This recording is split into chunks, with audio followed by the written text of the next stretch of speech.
My first time riding a bicycle. My name is Leo, and I am 10 years old. I have never ridden a bicycle before. All my friends can ride, and they often talk about it. I felt left out when they rode past my house. Last weekend, my uncle gave me a blue bicycle for my birthday. It had a bell, a basket, and bright red wheels. I was excited, but also a little scared. I didn't want to fall or look silly.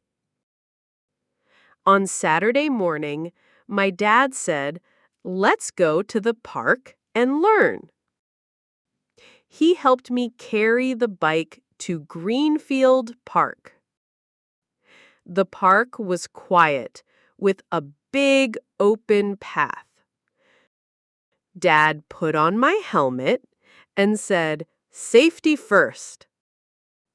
He held the back of the bike while I got on. I held the handlebars tightly and put my feet on the pedals. "Start pedaling slowly," Dad said. I pushed with my left foot, then my right. The bike moved forward, but I wobbled a lot.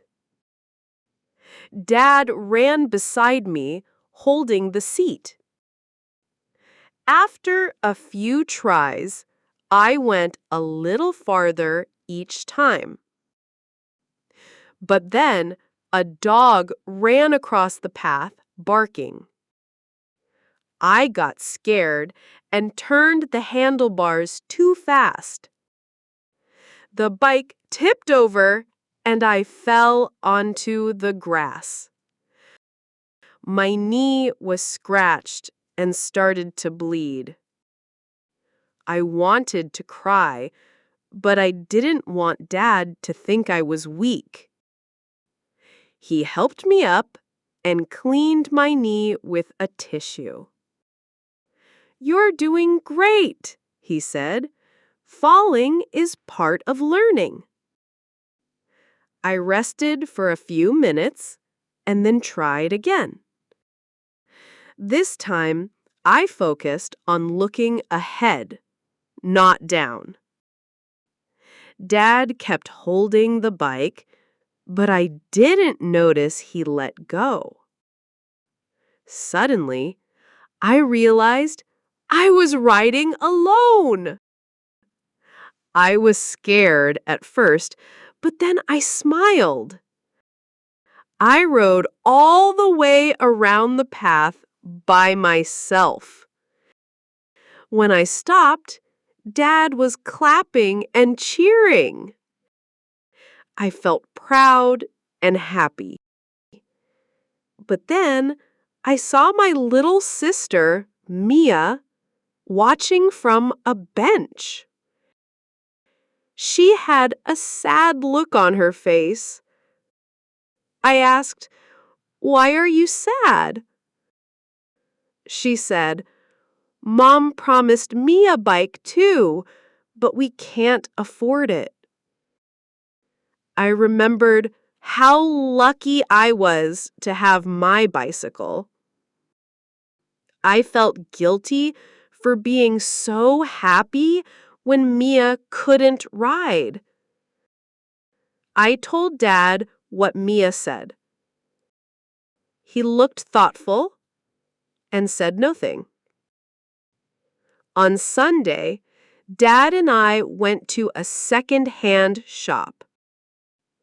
We found a small pink bike in good condition. It was only $30. Dad said, "Let's buy it, but you must help Mia learn." I agreed happily.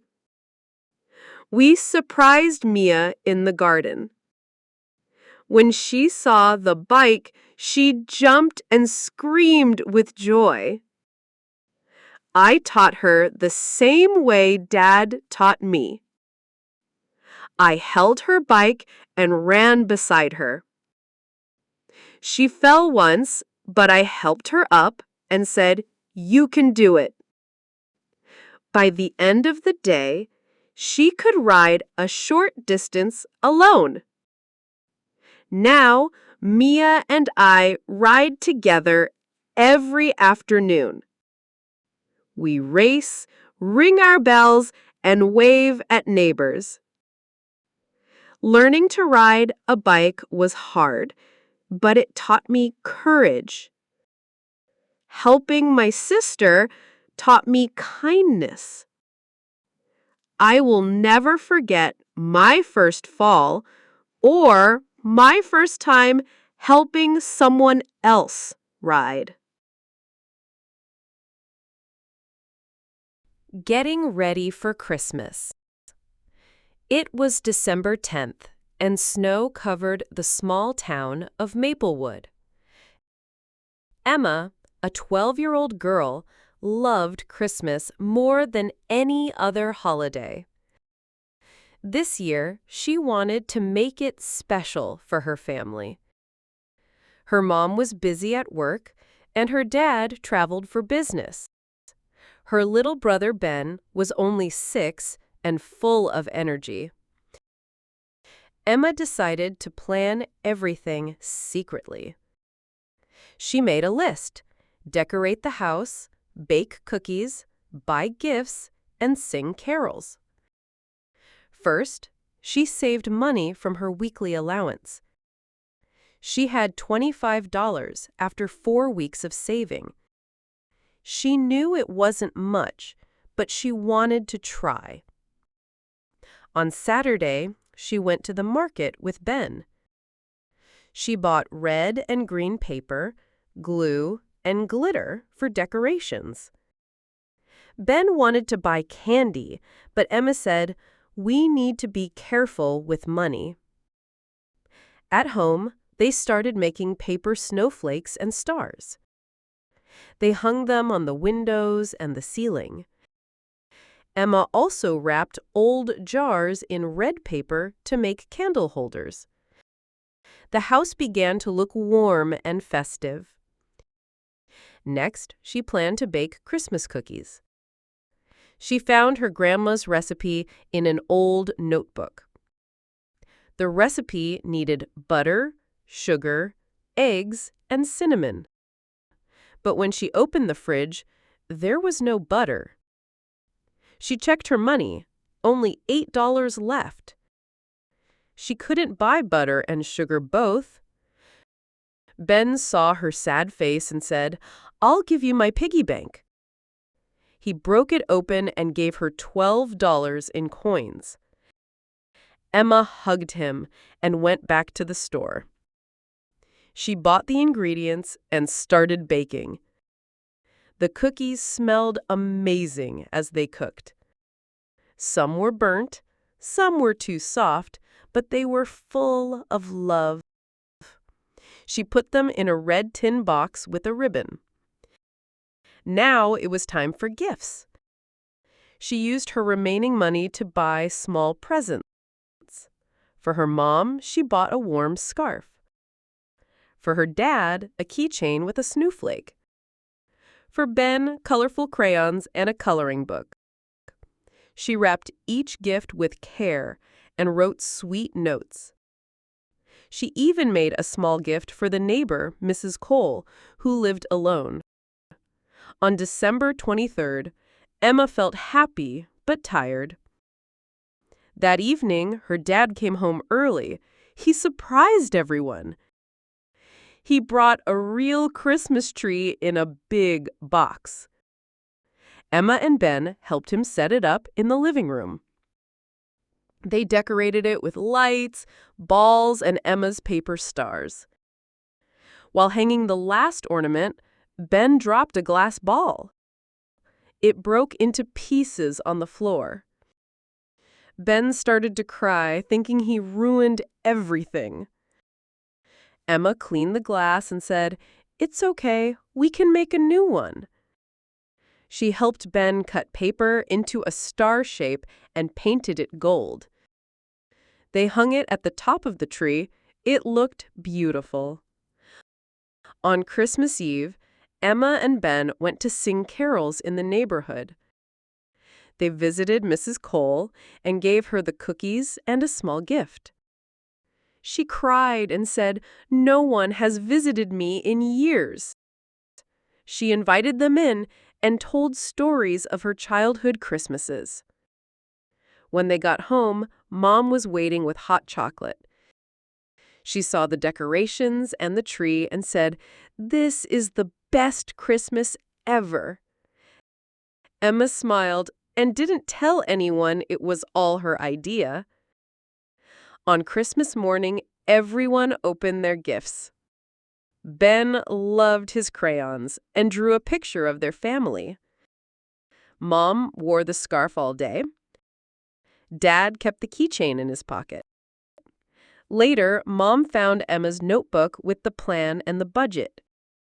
She hugged Emma tightly and whispered, "You made this Christmas magical." Emma realized that love and effort mean more than money.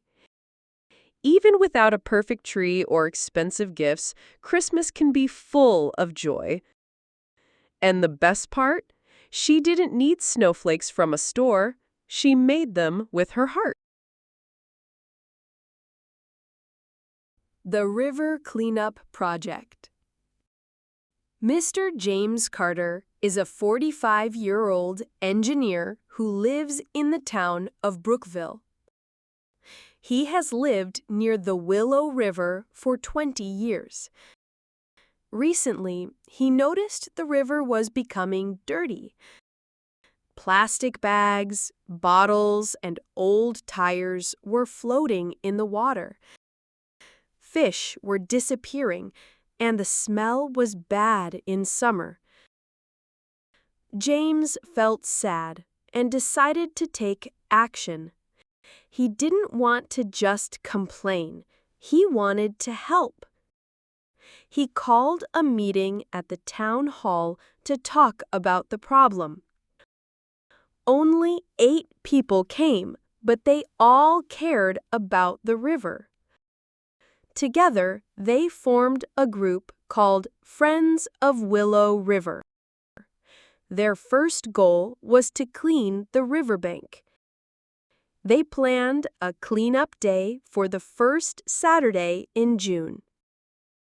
They printed flyers and posted them in shops, schools, and cafes.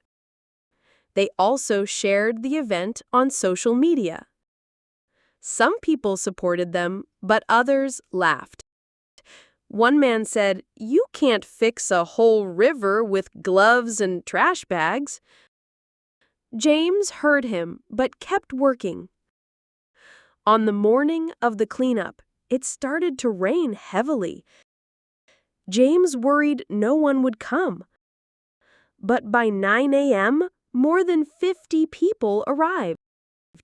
They wore boots, raincoats, and brought their own tools. Families, students, and even local shop owners joined. They worked in teams along different parts of the river. They collected over 200 bags of trash in one day. Everyone was tired but proud. A local news channel came and filmed the event. The story was shown on TV that night. The next week, more people wanted to join the group. But a new problem appeared. A factory upstream called Green Chem was still pouring dark water into the river. James and the group asked the factory to stop. The manager said, "We follow all rules. Our waste is treated." But the group didn't believe it. They collected water samples and sent them to a university lab. The results showed dangerous chemicals in the river. Green chem was polluting the water, even if they didn't admit it. The group shared the results with the town and the government. Many people were angry. The local government promised to investigate, but Green Chem said the test was wrong and blamed farmers instead. The argument lasted for weeks. Some people in town took sides. Some supported the factory because it gave jobs. Others supported the river. James felt the pressure.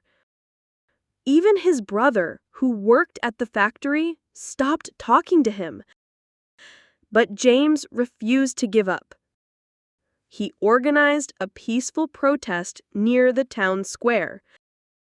People held signs that said, "Clean water for everyone," and "Save the river."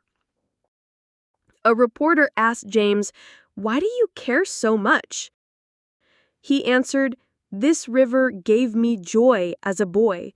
I swim here, I fished here. I want my grandchildren to enjoy it too." His words touched many hearts. More townspeople joined the protest. Finally, the government ordered Green Chem to improve its waste system. The factory had to install new filters and be checked every month. Slowly, the river began to get cleaner. Fish returned and birds came back to the trees. 1 year later, the group started a new project, planting trees along the banks. They also opened an education center to teach children about nature. James was invited to speak at a national conference about clean rivers. He said, "One person can start something, but real change happens when people work together."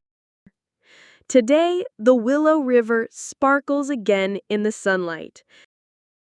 And James still walks by it every morning, not just as an engineer, but as a protector of nature.